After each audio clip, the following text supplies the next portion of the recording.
toi, tu milites pour une articulation entre le national et les collectivités et Europe. Enfin, l'européen, excuse-moi, et les collectivités avec une implication véritable du citoyen.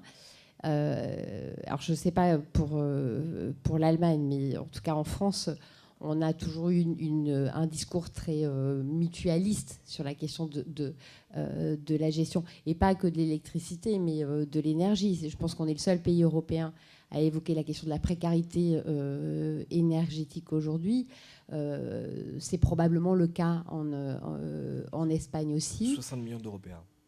Donc, 60 millions d'Européens. Ben oui, donc voilà. Donc comment on fait pour faire avancer, en tout cas avoir une approche au moins européenne de la gestion des réseaux, tout en laissant les territoires s'organiser sur la production et la distribution de leurs propres sources d'énergie.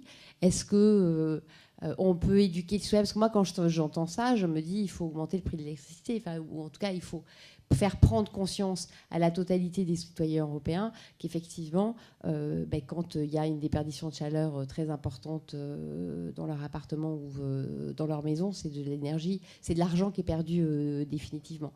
Pour autant, il n'y a pas un politique qui décidera ça aujourd'hui.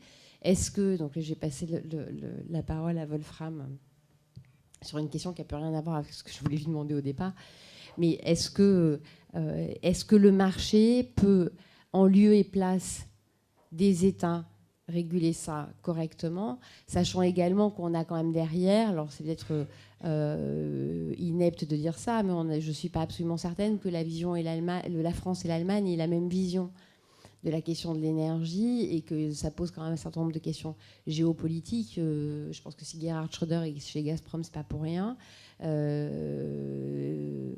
Comment on gère ça dans un pays qui est la France, qui est assez naturellement interventionniste, l'Allemagne qui, elle, est interventionniste aussi, mais qui a fait d'autres types de choix, et est-ce que le marché et la bourse est véritablement le bon indicateur et le bon régulateur du prix de l'énergie?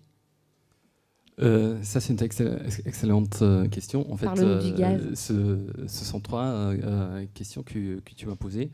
Pour commencer avec la première, oui, en effet, la bourse est un moyen d'optimiser la production et le transport et la distribution de l'électricité. Pourquoi? Alors, déjà, une bourse d'électricité, ça fonctionne comment? Je pense que c'est pas très connu parce que l'histoire de la libéralisation des marchés de l'énergie veut que le négoce ou le trading, comme on dit en mauvais français, c'est le plus jeune pouce dans la chaîne de valeur de l'énergie que vous connaissez. Donc vous avez en tant que premier pilier la production, en tant que deuxième pilier le transport après la distribution, et vous avez le consommateur final. Et au milieu, vous avez le négoce sur le marché de gros, duquel tous les autres piliers autour peuvent profiter pour améliorer leur propre structure de fonctionnement, ou bien, pour un exemple très concret, vous avez un fournisseur qui a un client qui a besoin 2000 MWh dans les jours qui viennent. Donc, au lieu de l'acheter directement auprès d'une centrale nucléaire, ce qui est très difficile physiquement, ou bien de faire démarrer ou redémarrer une centrale à charbon, il achète en bourse. La bourse sert à ce que les producteurs, les fournisseurs, les gros industriels puissent s'approvisionner en électricité du jour au lendemain. Et du jour au lendemain, dans un sens très littéral du terme, la bourse permet la rencontre la plus large de l'offre et de la demande de l'électricité sur le marché de gros. Donc ce qu'on fait, on croise l'offre et de la demande, et ce qui en ressort, c'est le prix qui est instantané, qui est transparent et qui est fixé tous les jours, 24 heures sur 24. Et quand vous avez tous les jours un prix Par exemple, aujourd'hui en France, 1 MWh coûte 53 €. Le prix il est à peu près le même sur le marché de gros en Allemagne, en Autriche et en Suisse. Pourquoi ? Parce que EPEX gère les marchés spot, donc les marchés au comptant, France, Allemagne, Autriche et en Suisse.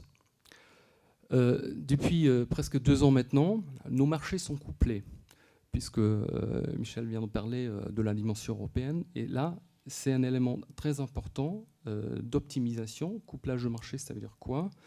Ça veut dire qu'on a réussi à mieux allouer la capacité disponible aux interconnexions entre nos pays, France, Allemagne et Benelux. Cette allocation des capacités et le calcul des capacités est intégré dans les carnets d'ordre de la bourse qui, elle, calcule en même temps le prix. Ce qui veut dire, et c'est cela qui est nouveau, c'est que l'échange d'électricité entre les pays est déterminé par le prix et pas à travers une pénurie en électricité qu'on a enregistrée ici et là. Et ça, c'est une grande avancée qu'on a réussi à faire, premièrement avec les gestionnaires de réseaux de transport dans ces pays concernés, deuxièmement avec les bourses d'électricité et avec, évidemment, sous la houlette des régulateurs nationaux et de la Commission européenne. Donc, c'est une grande avancée pour la construction européenne. Et le marché a son bien.